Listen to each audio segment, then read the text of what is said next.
বাসা বাড়িতে যেগুলো ব্যবহার করি, যে স্যাম্পলগুলো আমরা স্টোর করার জন্য আমরা সাধারণত এগুলো ব্যবহার করি। যে বিভিন্ন ধরনের স্যাম্পল রাখি, এই যে ডাইজেশন করা স্যাম্পল, এই যে ব্যাকটেরিয়ার স্যাম্পল, হ্যাঁ, ইত্যাদি ইত্যাদি আমরা ব্যবহার করি, বা অ্যাসিড সালফোস্যালিসিলিক অ্যাসিড দিয়ে রাখছি। এখানে হলো এটা রাখি, এটা হলো নর্মাল চেম্বার ছিল, আর এটা হলো ডিপ চেম্বার। এখানে হলো স্যাম্পলগুলো আমরা স্টোর করার জন্য ব্যবহার করি। আচ্ছা, এটা একটা। আর এই সাদাটা, যেটা সাদাটা হলো -20°C। পার্টিকুলারলি আমরা যখন ব্যাকটেরিয়া কালচার করি, ব্যাকটেরিয়াগুলোকে আমাদের স্টক করে রাখতে হয়, হ্যাঁ, যে ফার্দার ওয়ার্কের জন্য ধর কোনো প্রমিটিং ব্যাকটেরিয়া পেলাম, সেগুলো আমরা সাধারণত এখানে রাখি। এবং এখানে সবচেয়ে পুরাতন ব্যাকটেরিয়া যেগুলো আছে সেগুলোর বয়স ধরো 14-15 বছর, 14-15 বছর ধরে রাখা, 15 বছর আগেরও ব্যাকটেরিয়া আছে এখানে, হ্যাঁ। যেমন এই যে আমরা এরকম কি করি, যে আমরা এরকম বিভিন্ন ইয়ে ব্যবহার করি, বা হলো তোমার অ্যাপেন্ড্রোস্কোপি।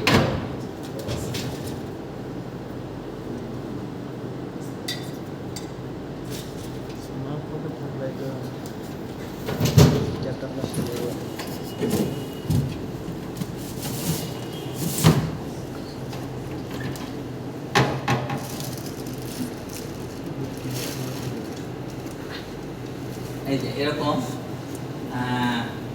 আমরা বিভিন্ন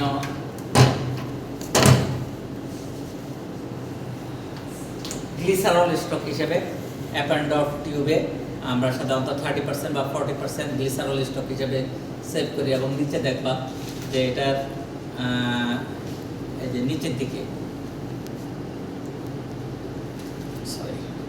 এই দেখো নিচের দিকে একটু সলিডের মতো মনে হয়, এই যে একবারে নিচে, এটা হলো ব্যাকটেরিয়ার কলোনি, হ্যাঁ, ব্যাকটেরিয়ার কলোনি। এটা হলো কাপ্তাই লেক থেকে কালেক্ট করা, হ্যাঁ, KL5 লেখা আছে, কাপ্তাই লেক থেকে কালেক্ট করা। আমরা বিভিন্ন সোর্সের ব্যাকটেরিয়া আছে এখানে, এই যে কাপ্তাই লেক থেকে শুরু করে একেবারে কুয়াকাটা, কক্সবাজার, সেন্ট মার্টিন, সব জায়গায় ব্যাকটেরিয়া আছে। এক একটা এক এক ধরনের কাজ, এগুলো আমরা আইসোলেট করি। এখানে লং টার্ম স্টোরেজের জন্য, যেটা বললাম যে অলরেডি 15 বছর পুরাতন ব্যাকটেরিয়াও আছে। তাহলে এগুলো হলো আমরা এখানে রাখি, এবং প্রয়োজন অনুযায়ী আমরা হলো প্লেটে কালচার করি। যে প্লেটগুলো তোমরা দেখেছো, যে এরকম প্লেটে আমরা হলো কালচার করে রাখি।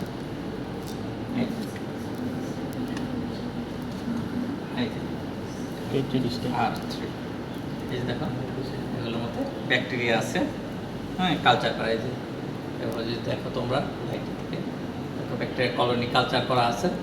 তাহলে এগুলো হলো আমরা ওখান থেকে রেগুলার ইউজ ব্যবহার করে, যতক্ষণ না পর্যন্ত কন্টামিনেশন ফ্রি থাকে ততক্ষণ পর্যন্ত এগুলো ব্যবহার করে। যখনই মনে করি যে না কন্টামিনেশন হয়ে গেছে, তখন আমরা কি করি, সেগুলোকে হলো আবার নতুন করে স্টক থেকে নিয়ে কালচার করি। সাধারণত টুথপিক তো আমরা সবাই চিনি, টুথপিকের এই মাথা জাস্ট ওই সলিউশনের মধ্যে আমরা হলো ডিপ করি, তারপর প্লেটে স্ট্যাক করলেই সেটা হলো যে এগুলো হলো নরমাল রেফ্রিজারেটর।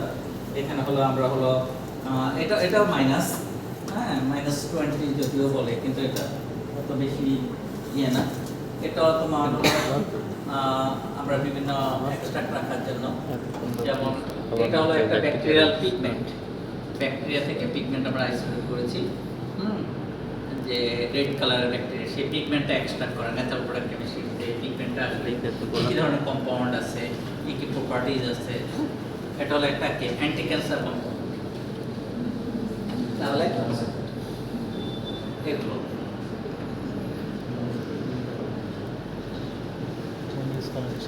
এটা গেল।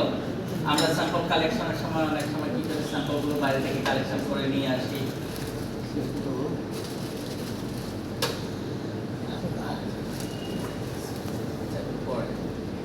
আচ্ছা, এগুলোতে অ্যানালাইটিক্যাল ব্যালেন্স তোমরা চিনো। এটা হলো তোমার সেন্ট্রিফিউজ মেশিন আরেকটা, হ্যাঁ, ওই রুমে একটা দেখেছো, এটা হলো এখানে হলো একটা হাই স্পিড সেন্ট্রিফিউজ মেশিন, ছোট, যেটা হলো এই যে এরকম আমরা হলো এই অ্যাপেন্ড্রফ টিউবকে সেন্ট্রিফিউজ করতে পারি। সাধারণত 1.5 ml থেকে 2 ml এর অ্যাপেন্ড্রফ টিউব ক্যাপাসিটি। আরেকটা আছে হলো 12 থেকে 15 ml এই ক্যাপাসিটি আমরা হলো এই যে টিউব করে স্যানিটাইজ করতে পারি। খাইছি এটা তো সবাই চিনো, রেস্টুরেন্টে গেলে আমরা দেখতে পাই। এটা কি? এটা হলো মাইক্রোওয়েভ ওভেন। আর একটু পিছনে যাও, বড় করো সার্কেল, আর একটু পিছনে, একটু পিছনে, আর একটু পিছনে যাও। হ্যাঁ হ্যাঁ, যাও যাও যাও, পিছনে যাও। এটা হলো একটা হলো কি মিলিকিউ ওয়াটার। মিলিকিউ ওয়াটার মানে হলো ডিআয়োনাইজড ওয়াটার। এবং এখানে এই যে এটা খোলা যায়, এটা খোলা যায়, এটার মধ্য দিয়ে যে পানিটা আসবে, এই পানি এখানে একটা 45 মাইক্রোমিটারের একটা ফিল্টার আছে। ফিল্টার আছে। তো ওই পার্টিকেল সাইজের ছোট যেগুলো আছে পার্টিকেল, অর্থাৎ কি ন্যানো পার্টিকেলের বাইরে হলো এগুলো হলো তোমার হলো কোনো কিছু পাস করতে দেয় না। ন্যানো পার্টিকেলও ইয়ে আছে যে একটা ফাইন ন্যানো পার্টিকেল যেগুলো সেগুলোকে এটা দিয়ে পাস করতে দেয়। আমাদের ডিএনএ আরএনএ সাধারণত এটাতে আটকা যায়। এবং ডিআয়োনাইজড ওয়াটার আমরা বলি যে ডিস্টিল ওয়াটার দেই আমরা এখানে। ডিস্টিল ওয়াটার অলরেডি ওয়াটার, তারপরও যদি সেখানে কোনো আয়ন থাকে সেটাকে রিমুভ করার জন্য হলো আমরা এটা ব্যবহার করি। তাহলে এটা হলো ডিআয়োনাইজড ওয়াটার বা মিলিকিউ ওয়াটার প্ল্যান্ট বলি আমরা মাইক্রোমেটের। আয়ন এক্সচেঞ্জ ক্রোমাটোগ্রাফি একটু আগে তোমাদেরকে আমরা আলাপ করতেছিলাম যে ক্যাটায়ন বা অ্যানায়ন ডিটারমিনেশনের জন্য আমরা একটা মেশিন ব্যবহার করি। এটা হলো আয়ন এক্সচেঞ্জ ক্রোমাটোগ্রাফি মেশিন। আমরা ফাইনাল ইয়ারে হলো এটার হলো বিস্তারিত আমরা এগুলো থিওরিতে আমরা বিস্তারিত পড়ব।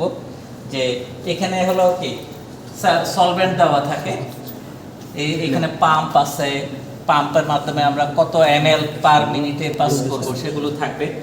এবং হলো এই যে এখানে হলো অটো স্যাম্পলার আছে, এই যে অটো স্যাম্পলার। এখানে আমরা এরকম টিউবের মধ্যে স্যাম্পল দিয়ে রাখবো। যেমন এটা আমি হলো 2000 কত সালে 14 সালে অ্যানালাইসিস করছিলাম, সেই স্যাম্পল এখনো রয়ে গেছে। হ্যাঁ হ্যাঁ, সেই স্যাম্পল এখনো রয়ে গেছে এখানে। যে আমাদের যে এই কি ওয়াটার বলে মিনারেল ওয়াটার বাজার যেগুলো কিনতে পাওয়া যায়, এগুলোর হলো বিভিন্ন স্যাম্পল। এই স্যাম্পলগুলো হলো এখানে দিলে অটোমেটিক্যালি একটা একটা করে স্যাম্পল হলো সে হলো নিয়ে নিবে। অথবা আমরা এই যে এখানে হলো ম্যানুয়ালি ইনজেক্ট করতে পারি। এখানে ম্যানুয়ালি ইনজেক্ট করারও যে যা অপরচুনিটি আছে আমাদের। তা আমরা কি করি, এটা হলো তোমার এই অটো স্যাম্পলিংয়ে 60টা পর্যন্ত স্যাম্পল দিয়ে যাও অটো স্যাম্পলারে। তারপরে এইখান থেকে এই মেশিনে আসবে। মেশিনে আসলে এই যে এখানে আছে হলো কলাম, এই যে অ্যানালাইটিক্যাল কলাম। আয়ন এখানে হলো আয়ন এক্সচেঞ্জ রেজিন। এই কলামের মধ্যে আছে হলো ক্যাটায়নকে রিপ্লেস করা বা এটার মধ্যে আছে হলো কি ক্যাটায়ন এক্সচেঞ্জ রেজিন। অর্থাৎ এটার ভিতরে এই কলামের মধ্যে যে মিডিয়েটা আছে এখানে হলো কি ক্যাটায়ন রিচ কলাম। পানি যখন যাবে, পানির মধ্যে যে অ্যানায়নগুলো আছে, যে অ্যানায়নগুলো হলো এই ক্যাটায়নকে রিপ্লেস করবে। রিপ্লেস করে এটা হলো ডিটেক্টরে যাবে এবং ডিটেক্টরে যেই হলো তোমার ডিটেক্ট করবে। এটা হলো।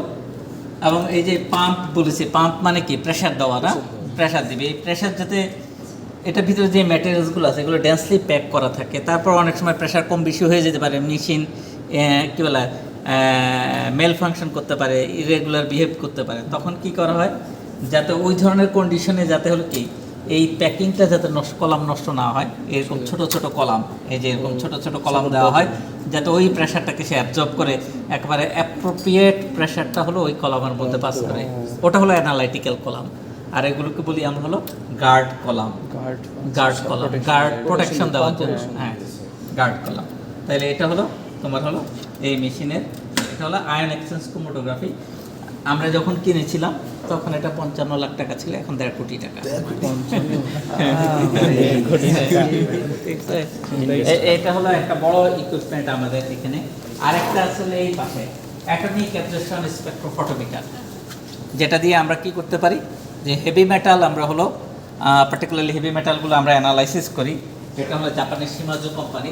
তখন দাম কম ছিল, তখন ছিল হলো কত 35 লাখ টাকা। এখন ওই যে ওরকম 1 কোটি প্লাস। 1 কোটি তো পাওয়া যাবে না এখন।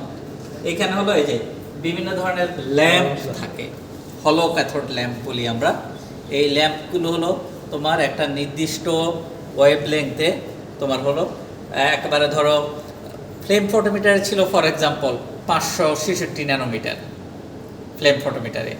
কারণ 566.1 হতে পারে, 566.3ও হতে পারে, 500 ধরো ওরকম। আর এটা হলো একেবারে স্পেসিফিক 566.76 ন্যানোমিটার, মোর একুরেট। হ্যাঁ, মোর একুরেট। এবং এই এক একটা এই যে ল্যাম্প, যেটা এই ল্যাম্পটা এক একটা ল্যাম্পের দাম 70 থেকে 75,000 টাকা।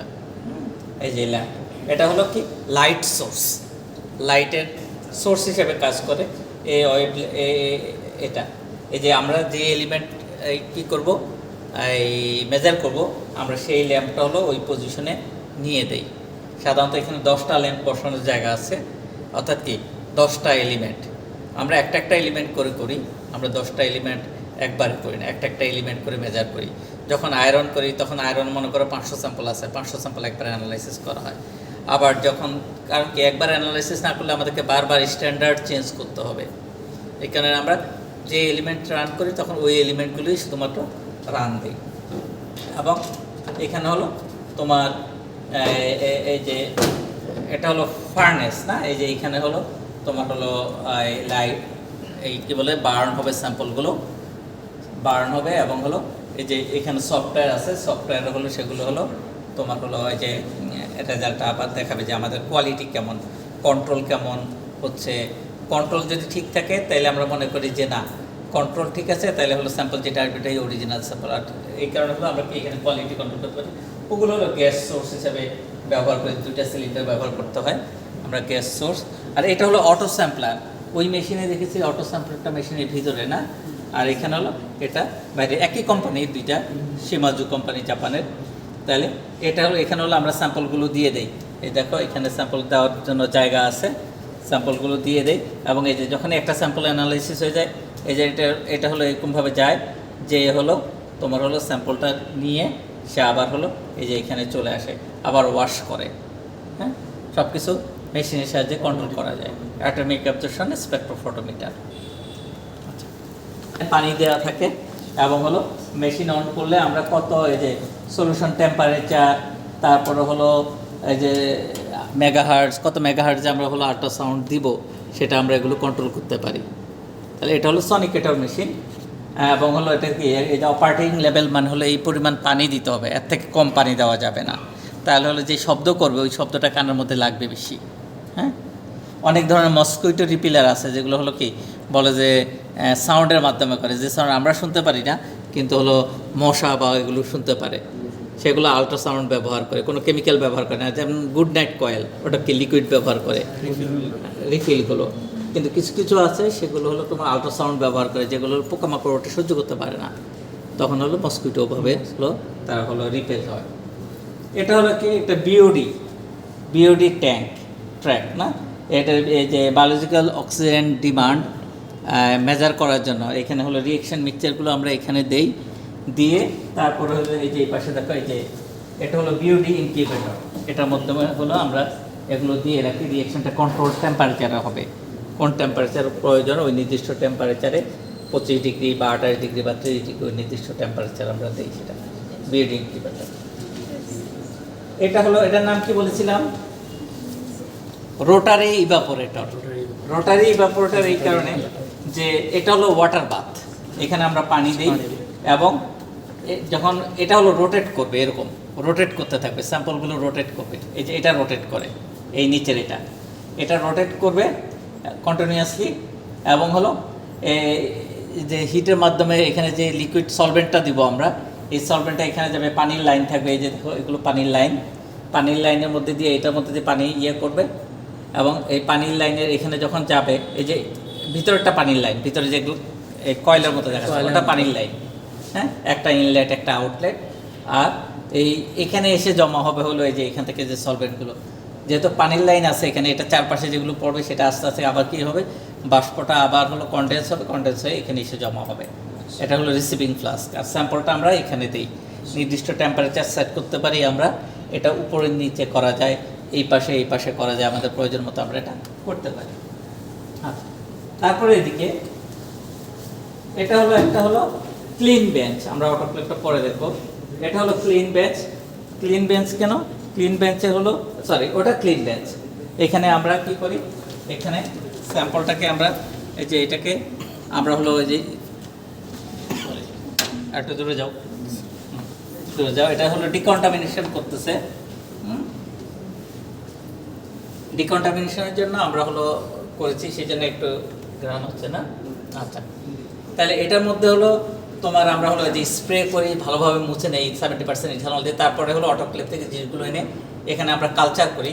কালচার করার পরে এই যে আমাদের ইনকিউবেটরে আমরা হলো এখানে হলো এই যে স্যাম্পলগুলো বিভিন্ন ধরনের এক্সপেরিমেন্ট চলে। যেমন এটা হলো তোমার হলো কি এই ওয়েস্ট ওয়াটার মাইক্রোবিয়াল, এই যে কী বলা যায় রিমেডিয়েশন, ইন্ডাস্ট্রিয়াল এফ্লুয়েন্ট যেগুলো আছে সেগুলো মাইক্রোব ব্যবহার করে আমরা পলিউশন কন্ট্রোল করতে পারি কিনা, বা ওয়েস্ট ওয়াটারকে রিক্লেম করতে পারি কিনা, পলিউশনটা রিমুভ করতে পারি কিনা, হ্যাঁ, সেটাকে ক্লিন ওয়াটারে পরিণত করতে পারি কিনা, সেটার এক্সপেরিমেন্ট। তো যেমন এটা হলো একটা কন্ট্রোল, আর এটা হলো এই যে এটা হলো অরিজিনাল, আর এটা হলো মাইক্রোব ব্যবহার করার পরের অবস্থা। দেখো যে দুইটা দুই রকম না, যে অরিজিনাল আর হলো মাইক্রো। তাহলে এই ধরনের আমরা হলো মাইক্রোবিয়াল রিমেডিয়েশন না এনভায়রনমেন্টাল মাইক্রোবায়োলজি আমরা নিয়ে কাজ করি, সেগুলো এই পর্যন্ত গেল হলো। তাহলে এটা হলো মাইক্রোবিয়াল ইনকিউবেটর ক্লিন বেস্ট গেল। আচ্ছা, একটু এই পাশে আসো তোমরা। এখানে দেখো এখানে দুইটা মিটার আছে, এগুলো হলো মাল্টি প্যারামিটার মিটার। অর্থাৎ এখানে আমরা পিএইচ এবং ইসি, ইলেকট্রিক্যাল কন্ডাক্টিভিটি এবং পিএইচ আমরা মেজার করতে পারি। এখানে দেখো বিভিন্ন ধরনের এই যে এরকম বাফার সলিউশন আছে, পিএইচ 4, 7 এবং 10, হ্যাঁ, বাফার সলিউশন আছে।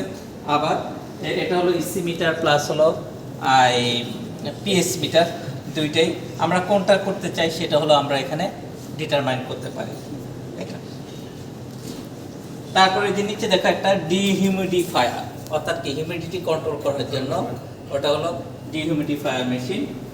তারপরে এখানে আছে বল মিলের কথা বলেছি, যে আমরা ন্যানো পার্টিকেল তৈরি করি, ন্যানো পার্টিকেল তৈরি করি। এখানে হলো আমরা হলো এই যে বলগুলো এখানে দেখো ক্যানিস্টার আছে, এই যে এগুলো হলো বল, বিভিন্ন সাইজের বল না, কিসের মতো এগুলো হলো কি মুক্তার মতো না, বা পার্ল না, যে মুক্তার মালার মতো না, বিয়ারিং এর মতো। এগুলো হলো আমরা দিলে যেটা দিব, ধরো বড়গুলো যদি দিই আমরা, বড়গুলো দিলে কি হবে, বড়গুলো দিলে তোমার প্রেসার হয়তো বেশি পড়বে, কিন্তু বড়গুলো দিলে এই বড়গুলোর মাঝখানে যে ফাঁকা থাকে পার্টিকেল সাইজ একটু বড় হবে। আর ছোটগুলো যখন দিব তখন কি যে মানে স্পেস কম হবে না, দুইটা স্পেস কম থাকবে একটা থেকে একটা, তখন কি মোর ফাইনার পার্টিকেল হবে। তাহলে আমরা কেমন ফাইন চাই সেটার উপর নির্ভর করে আমরা কি করি, বলের পরিমাণ দিই। সাধারণত 1:25, 1 গ্রাম স্যাম্পল হলে 25 গ্রাম বল, হ্যাঁ। এবং হলো 5 মিনিট যদি আমরা মেশিন রান করি, তাহলে পরবর্তী 5 মিনিট মেশিন আমরা রেস্ট দিব, কারণ গরম হয়ে যায়, যেহেতু বলগুলো ঘর্ষণ হয়, ফ্রিকশন হয়। তো ফ্রিকশন হওয়ার কারণে আমরা ঠান্ডা করার জন্য আবার 5 মিনিট সময় দিই, তারপর আবার 5 মিনিটের জন্য দিই। এরকম সাধারণত 2 বার বা 3 বার দিলে আমাদের হলো কি যে পার্টিকেলগুলো আছে, এই পার্টিকেলগুলো ন্যানো পার্টিকেল সাইজের, ন্যানো সিপ দিয়ে আমরা হলো সিপিং করি। আমরা পাশের লেবে দেবো, একটু পাশে যাও। তাহলে এখানে হলো আমরা সেগুলো দিয়ে হলো আমরা কি করি, ন্যানো পার্টিকেল তৈরি করি। এটা হলো বল মিল। এটা হলো plant growth chamber, plant growth chamber, হ্যাঁ, যে double door plant growth chamber. সাধারণত এই যে এখানে লাইট আছে, আমরা হলো এই যে প্যানেল আছে দেখো এখানে, এই প্যানেলের মাধ্যমে আমরা সব কিছু কন্ট্রোল করতে পারি, হ্যাঁ। হিউমিডিটি, লাইট, টেম্পারেচার এবং হলো কার্বন ডাইঅক্সাইড, কী পরিমাণ কার্বন ডাইঅক্সাইড ভিতরে যাবে, কী পরিমাণ বের হবে। এটা হলো এরকম ডাবল ডোর একটা তোমার প্ল্যান্ট গ্রোথ চেম্বার। সেটা হলো আমরা এই যখন প্রয়োজন হয় তখন হলো আমরা এটা দিয়ে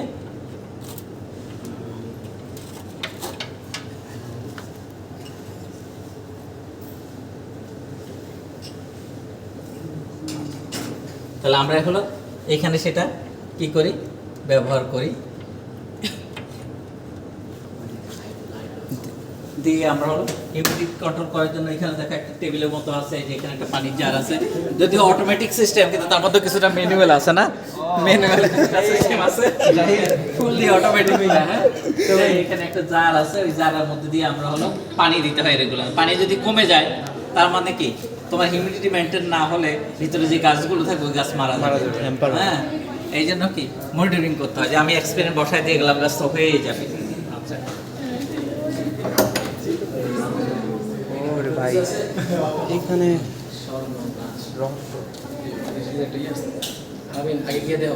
আয়না ঘর একটু পরে যাই। তোমাদেরকে ফার্স্ট ইয়ারে পড়েছে যে একটা ল্যাব প্রথম যে কি করবে না, ফার্স্ট ইয়ারে তোমাদেরকে স্যার হয়তো আলোচনা করেছেন সেফটি ইন দ্য ল্যাবরেটরি, যে বাসা বাড়িতে যখন অনেকদিন পরে বেড়ায় আসি প্রথমে কি কাজ করতে হবে, প্রথমে আইসা দরজা জানালা ভেন্টিলেশনগুলো আমি দরজা খুলছি সাথে সাথে একটা কি অর্ডার স্মেল এসে আমার নাকে বাড়ি দিয়েছে, এটা তো বিষাক্ত হতে পারে আমরা জানি না। তাহলে কি করতে হবে, তাহলে প্রথমে দরজা জানালা ভেন্টিলেশন খুলে দিতে হবে, তারপর আস্তে আস্তে অন্যান্য কাজ করতে হবে। হ্যাঁ, এবং সাথে সাথে এই না ঢোকা, এখন তো আরও ভয় আছে, সাপ টাপ থাকতে পারে, অনেকদিন বাসায় না থাকলে সাপ এসে জমা হয় না, সাপ এসে জমা হতে পারে, তাহলে সেক্ষেত্রে আরও সাবধান থাকতে হবে। তাইলে এই রুমে মেনলি আমাদের দুইটা ইনস্ট্রুমেন্ট আছে, একটা হলো অটোক্লেভ মেশিন আর একটা হলো তোমার হলো ওই যে মাইক্রোওয়েভ অ্যাসিস্টেড ডাইজেস্টর, যেটা হলো আমরা হলো বলেছি। তাহলে সবাই তো একবারে আসতে পারবে না,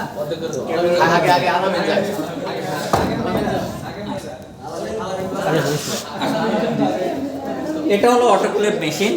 হ্যাঁ, অটোক্লেভ মেশিন, সেটাতে আমরা কী করি যে মিডিয়া প্রিপেয়ার করে আমরা কী করি, এখানে দেখো এখানে দুইটা ট্যাঙ্ক আছে, দুইটা ট্যাঙ্ক, এগুলোর মধ্যে দিয়ে আমরা কি করি স্যাম্পলগুলোকে সাধারণত কি গ্লাস ওয়্যারগুলো তার মুখ বন্ধ করে আমরা এখানে দিই, এবং তারপরে হলো এটার মধ্যে দিয়ে আমরা এটাকে ক্লোজ করে আমরা টেম্পারেচার 121 ডিগ্রি সেন্টিগ্রেড টেম্পারেচার এবং হলো 15 মিনিট স্টেরিলাইজার, মোটামুটি 1.5 ঘন্টা সময় লাগে 15 মিনিট স্টেরিলাইজ করতে গেলেও। কেন 1.5 ঘন্টা? টেম্পারেচার 121-এ উঠবে, উঠার সমস্যা না, উঠে খুব দ্রুত 5-7 মিনিটে উঠে যায়, কিন্তু উঠার পরে তারপরে হলো এটা হলো কি করে, এটা আবার নামতে সময় লাগে, গরম জিনিস ঠান্ডা হতে বেশি সময় লাগে, তাই না? হ্যাঁ, তাহলে এটা হলো সেটা। আর ওই পাশেরটা হলো মাইক্রোওয়েভ ডাইজেস্টার, ওই দেখো একটা পাইপের মতো আসে সাদা, ওই কাগজের মতো না, ওটা দিয়ে হলো ব্যাপারগুলো বাইর করে দেওয়া হয় ফিউম। ঠিক আছে, এবার বের হই আমরা। অলরেডি আমরা দেখে ফেলেছি, এখানে হলো তোমার এই যে যেটা দেখিনি আমরা অন্য জায়গায়, এটা দেখেছি, ওটাও দেখেছি। এটা হলো হট প্লেট উইথ ম্যাগনেটিক স্টিয়ারার। হ্যাঁ, হট প্লেট উইথ ম্যাগনেটিক স্টিয়ারার, এটা হলো ইয়ে, আর সুইচ অফ করা আছে। হ্যাঁ, যে ম্যাগনেট দেওয়া নাই, তাহলে এটা হলো হট প্লেট উইথ ম্যাগনেটিক স্টিয়ারার।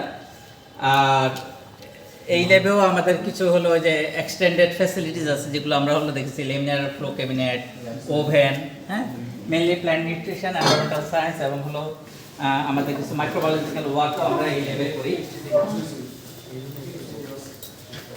এই ল্যাবে ওই ল্যাব থেকে ডিফারেন্ট ইনস্ট্রুমেন্ট যেগুলো, এখানে আরেকটা আছে, এটা হলো তোমার এই যে শেকার মেশিন, শেকিং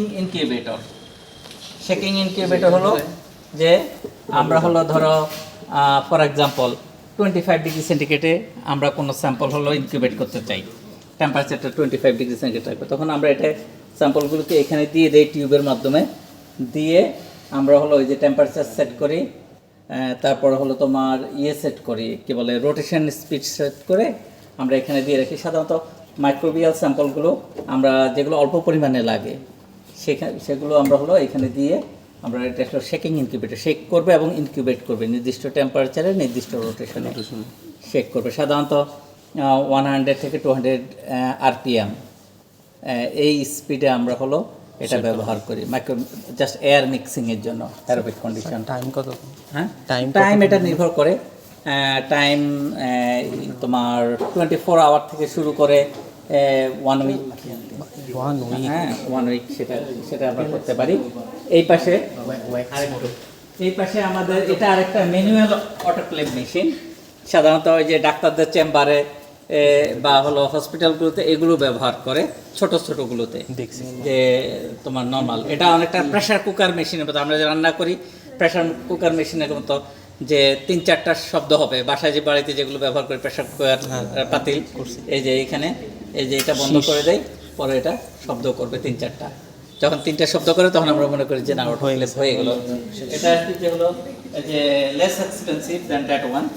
এটা হলো তোমার হলো ডিস্টিল ওয়াটার প্ল্যান্ট, এটা একটা যে প্রতি ঘন্টায় সাধারণত আমরা বলি যে প্রতি ঘন্টায় 5 লিটার ডিস্টিল ওয়াটার তৈরি করে এটা। যে পানির একটা ইনলেট আছে, একটা আউটলেট আছে। যে গরম পানি যাবে, এখানে হলো গরম হবে, কিছু বাষ্প হবে, কিছু বাইরে হয়ে যাবে, এবং হলো আউটলেট দিয়ে কিছু এসে হলো জমা হবে। এই যে যেটা বাড়তি হবে, এই যে এখানে বন্ধ আছে, যেটা বাড়তি হবে এটা দিয়ে আবার চলে আসবে হলো এই যে বেসিনে। আর যেটা হলো ডিস্টিল ওয়াটার তৈরি হবে, এটা দিয়ে আমরা হলো সাধারণত ওই যে জেরিকেন দিয়ে দেই, কন্টেনার দিয়ে দিই, সেখানে এসে জমা হয়। আর এটা হলো পানির লাইন, পানি যাবে, ডিস্টিল ওয়াটার আসবে, আর এটা দিয়ে অতিরিক্ত পানি বের হয়ে যাবে। এটা হলো একটা, এটা হলো তোমার ওয়াটার বাথ। এটা হলো ওয়াটার বাথ। এখানে আমরা পানি দিয়ে দেই এবং হলো টেম্পারেচার সেট করি। পানিটা হলো নির্দিষ্ট টেম্পারেচারে হলো তোমার এই কী বলা যায়, নির্দিষ্ট টেম্পারেচারে হলো কী বলি, ইভেনলি ডিস্ট্রিবিউট করবে। সাধারণত যেগুলো আমাদের হলো ওই স্যান্ড বাতেও হয় না, অনেক সময় আমাদের ওয়াটার বাতি ব্যবহার করতে, পার্টিকুলারলি প্রোটোকলে ওয়াটার বাতের কথাই বলে, হ্যাঁ, সেটা হলো আমরা এখানে করি। যেমন ডিএনএ আমরা স্যান্ড বাতে দেই না বা হিটিং ব্লকে দেই না। সাধারণত হলো ডিএনএ যদি আমরা হলো জাস্ট মাইক্রোব থেকে করতে চাই, ব্যাকটেরিয়া থেকে ফর এক্সাম্পল, তাহলে আমরা হলো ডিএনএ যে টিউব দেখিয়েছি না, অ্যাপেন্ডপ টিউব, এটা জাস্ট এখানে এই 90 ডিগ্রি সেন্টিগ্রেডে আমি হলো 1 থেকে 2 মিনিট রাখবো। তাইলে হলো ওই যে মাইক্রোবিয়াল সেল ভেঙে যাবে এবং ভিতর থেকে ডিএনএগুলো plus along with other materials সেগুলো হলো সলিউশনের মধ্যে চলে আসবে। তারপরে আমরা হলো কী করি, সেন্ট্রিফিউজ করে সুপারনেট্রেনটা নেই, যেখানে হলো ডিএনএ থাকে শুধুমাত্র। নেওয়ার পরে আমরা সেটাকে হলো বাকিগুলো ডিসকার্ড করে আমরা হলো ওই সুপারনেটের সাথে যখন ইথানল দিব, আমরা কোল্ড ইথানল, চিল্ড ইথানল দিব, তখন হলো ডিএনএ ওই যে স্ট্র্যান্ড, যেটা ডাবল স্ট্র্যান্ড, হ্যাঁ, ওই স্ট্র্যান্ডগুলো আমরা খালি চোখেই দেখতে পাওয়া যায় যে না ডিএনএ আছে এখানে। তখন সেটাকে আবার সেন্ট্রিফিউজ করে আমরা হলো ডিএনএটা কালেক্ট করি। তখন সুপারনেট্রেনটা ফেলে দেয় ইউজার। প্রথম হলো সুপারনেট্রেন কালেক্ট করি, যেখানে ডিজলভ ডিএনএ থাকে, তারপর হলো প্রেসিপিটেট করি ইথানল দিয়ে, সেটা কালেক্ট করে পরে অন্যান্য কাজ করি, কোয়ান্টিফাই করা বা পিসিআর করা, সিকোয়েন্সিং করা, to identify up to species level, এটা আমরা করি। তাহলে এই লেভেল হলো এই পর্যন্ত। এখানে হলো মানে আমাদের কিছু এক্সটেন্ডেড প্রপার্টি আমরা থাকবো না। ভিতরে চলে আসো, ভিতরে চলে আসো,